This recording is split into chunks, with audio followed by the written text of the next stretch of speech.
I like going in there with my clothes on because it keeps the heat, you know. It makes me sweat real faster, so therefore I only have to stay in for about 10 minutes.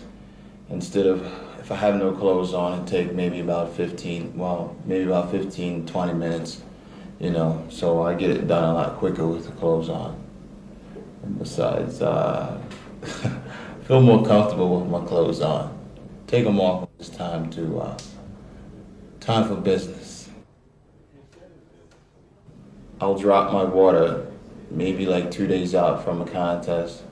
Normally I would drink 2 gallons of water up to the day of the show. 2 days before the show, I'll drop down to 1 gallon. The night of the show, well, the night before the show, I'll only go like a half a gallon.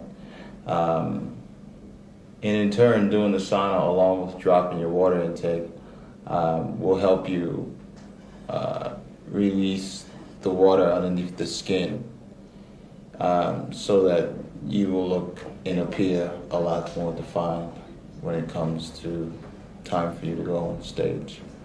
A lot of competitors are sodium loading and sodium depleting and sodium loading. I think personally for me, when I prepare for a contest, I go on a strict diet. I do everything the same all the way up to the show. So therefore, a week out from the contest, I'm looking almost like I want to look the day of the show. I think that a lot of competitors, when they do certain things like this, they're really taking a chance. You know, it has been proven that majority of the guys do have it down, but most of them, some of them, you know, are still experimenting. So I don't like to really experiment with anything. I like to go in a contest knowing that how I'm going to look 2 or 3 days out, you know. And just by dropping the water intake, I could maybe lose another 2 or 3 pounds if I have to by doing that. Kevin, let's go, guys. Shoes on. And wear socks. You don't have any shoes? Yeah. Mentally, I've been prepared for as long as I can remember when I first started competing. When I go in the gym, I go in, I get the job done. I do what I have to do to look the way that I want to look for a contest coming up. And when you train so hard and you live this dream of competing in the Olympia and traveling around the world and all the good things that you can accomplish through the sport of bodybuilding, then it's very worthwhile to train hard and to diet hard for a day as special as the Olympia. When you say you want to be a professional bodybuilder, when you put in your goal that you want to be a competitive bodybuilder, you have a challenge in which you are about to take on in life.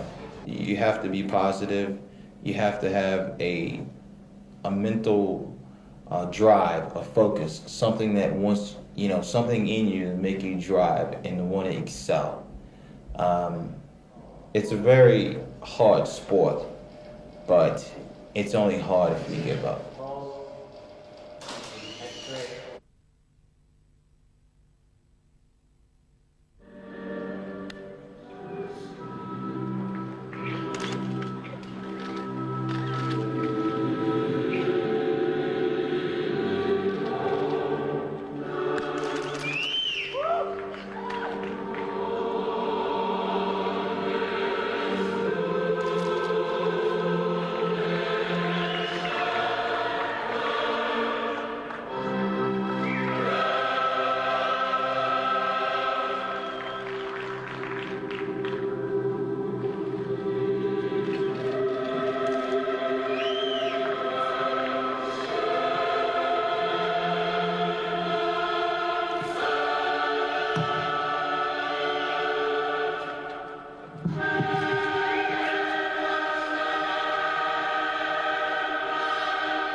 Larry, shoes on, please.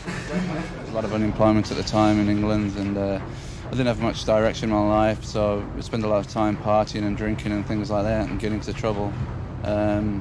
So when I started bodybuilding, it was something really, I felt, you know, something really positive that I could put my energy into. Initially, I didn't start to with any aspirations of, you know, competing or anything like that. It was just something to do, to put my energy into, which I felt was going to be positive rather than negative. Initially, I was interested in martial arts, you know, all the Bruce Lee films and things like that. I got interested in that kind of thing, and I was doing karate, and then I started doing a little bit of weight training after I finished the karate, and I just felt, you know, that was more for me. As soon as I started training with the weights, it was, you know, it was like, you know, like I fell in love with them straight away.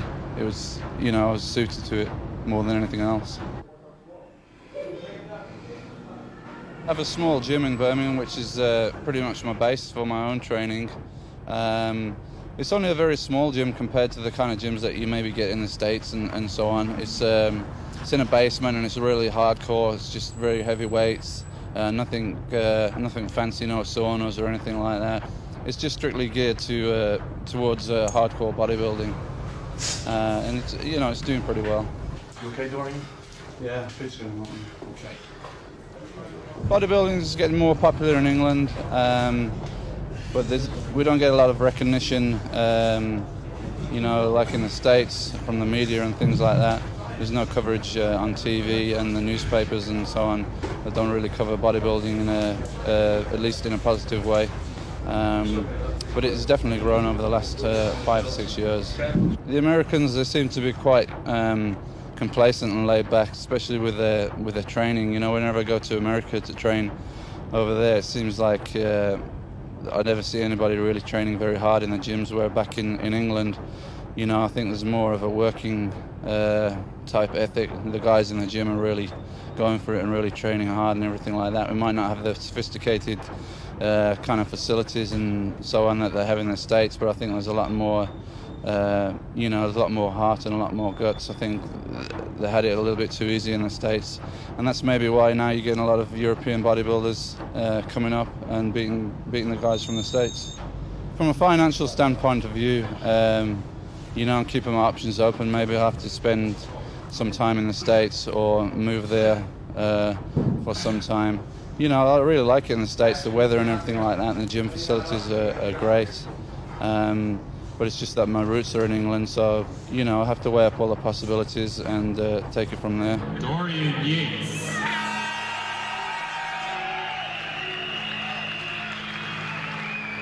I feel that bodybuilding could have a positive effect on anybody's life. It's something positive to put your energy into, and that's got to be a good thing.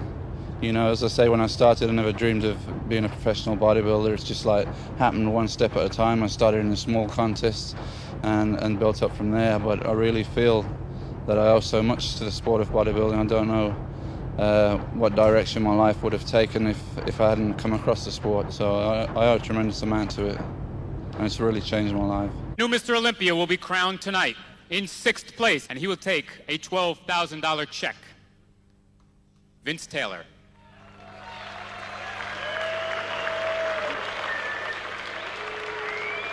In 5th place, receiving a check of $15,000, Mohammed Benaziza.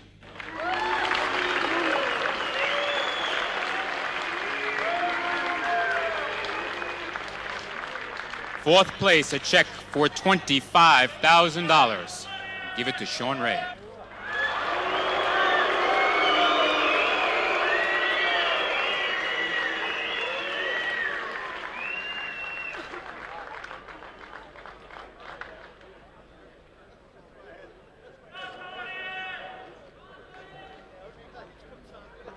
The third place award, you will be getting the Joe Weider Mr. Olympia bronze medal, the Sandow bronze medal, and a check for $30,000 to Lila Brada.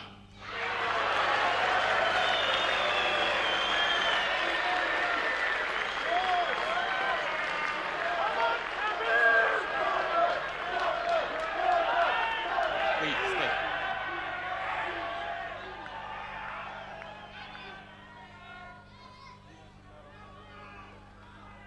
second place received the silver Joe Weider Mr. Olympia medal, the silver Sandow medal, and a check for $50,000. And that goes to Kevin Lerone.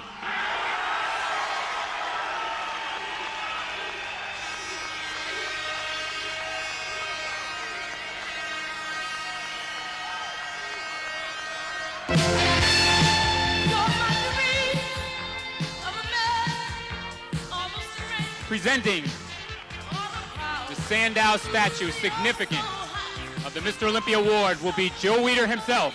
To Dorian Yates, Joe Weider.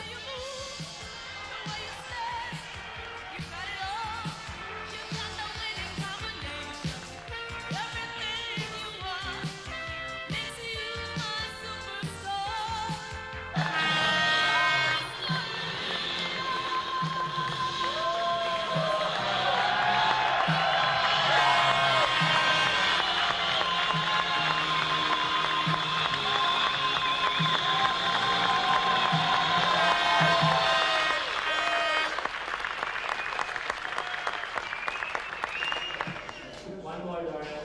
Get the legs. Good smile on it. There, good, great.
Tomorrow morning at 6:30, we're on a bus. We go to the airport.